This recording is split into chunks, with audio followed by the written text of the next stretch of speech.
Welcome back to Geometry, Chapter 10, Section 3 in this book. And we're going to talk about inscribed angles. Last time we talked about Pac-Man. And Pac-Man was where you have a circle and you make it look like it has a mouth, so it looks like Pac-Man, but the back of the mouth just goes to the center of the circle. That was last time.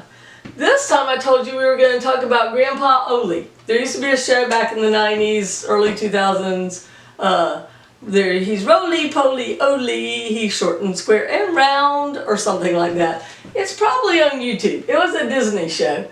But the grandpa, his mouth hinged all the way in the back of his head because he was a robot. Okay? So, not to freak you out, because real people's mouth can't join back there. Their brain stems there. But this is Grandpa Roly-Poly Ole, and his mouth hinges back here. So this time, it's going to be different rules. It's Grandpa Roly-Poly Ole rules. Okay, and last time with Pac-Man, the arc and the angle were the same. Are they going to be the same? No, because it's Grandpa Roly-Poly Ole. Don't make me sing the song again. Okay, so here, how the relationship between the intercepted arc and the angle back here is you can say the arc is twice the angle, or you can say it the way the book says it, that the angle is half of the arc. Both work same way. So let's figure these out. We know this angle is 90, so what's the arc? Twice 90 is 180. This one, we know the angle is 115. What's the arc? Double 115 is 230. This time they gave us the arc. What's the angle? Well, the arc is 100, so the angle is half. The angle is 50. These are easy, aren't they? They're on the SAT, the ACT, and college entrance exams. So make sure you maybe review your geometry the night before you go. Alright, now look about this one. This one's a little confusing looking. The arc is 60, so what's that angle? 30. But this black one has the same arc, so what's it? 30. But the red one intercepts the same arc. What is it? 30. So this is the rule. If they intercept the same arc, they're congruent. Not bad. So here, this blue one intercepts GH and is 75. This red one also intercepts GH. So what does it equal? Yes, 75. And then GH would be double 75, which is 150, right? Okay. Alright, so here's another thing. If you draw a circle around a shape, it is said to be circumscribed. Scribe means right, circum around. So the circle is circumscribed around the triangle. And then if you say it from the triangle's perspective, the triangle is inscribed, it's inside the circle. So those are just two vocabulary words that you probably already knew. Alright, so now we have a rule with it though. If the triangle inscribed inside the circle is a right triangle, then the hypotenuse is a diameter.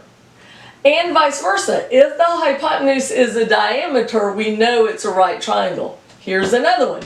If the shape inside the circle is a quadrilateral, then opposite angles are supplementary, meaning you add them up to get 180. So A plus D is 180, C plus B is 180. Alright, so let's apply these.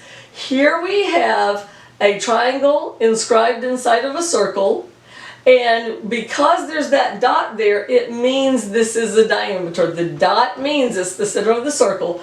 So we know this is a right angle. What is the degrees of a right angle? 90.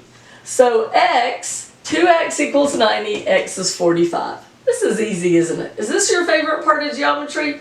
Mine is the trig, but I like this too. Alright, Now we put a quadrilateral inside the circle, and we have that this corner is 2y, that one's 3y, this one's 3x, and this is 5x, and these are not right angles. So instead we have to write our two equations. 3y plus 3x equals 180, and 2y plus 5x equals 180. And then we have to do the substitution method that you learned back in Algebra 1. Now, if you had me, I would say you write them next to each other, and then we have a beauty contest. Because I'm lazy, I try to figure out which one is the easiest one to do. So our contestants are 3x, 3y, 5x, and 2y, and you pick whichever one looks the easiest to solve for. I probably would have picked the 2y, but the book picked 3y, and I thought y'all might be rusty on it, so I decided to crown 3y champion of our beauty contest. Alright, so that means I'm going to solve for 3y by doing the opposite. I subtract 3x from both sides, that's an x, I'm just lazy writing it, and then I have 3y by itself.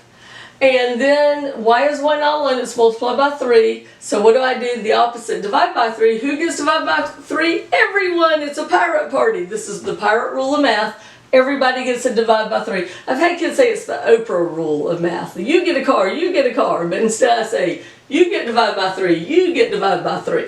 Alright, so you end up, those cancel out, leaving the negative. So y equals x plus 60. I substitute it back in right here.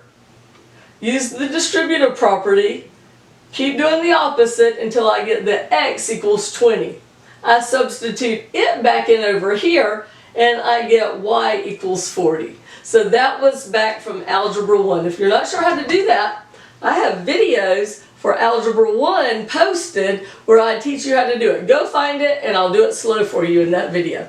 Alright, so here's our other one. We have a quadrilateral inside of a circle, so we know z plus 80 is 180 and y plus 20 is 180.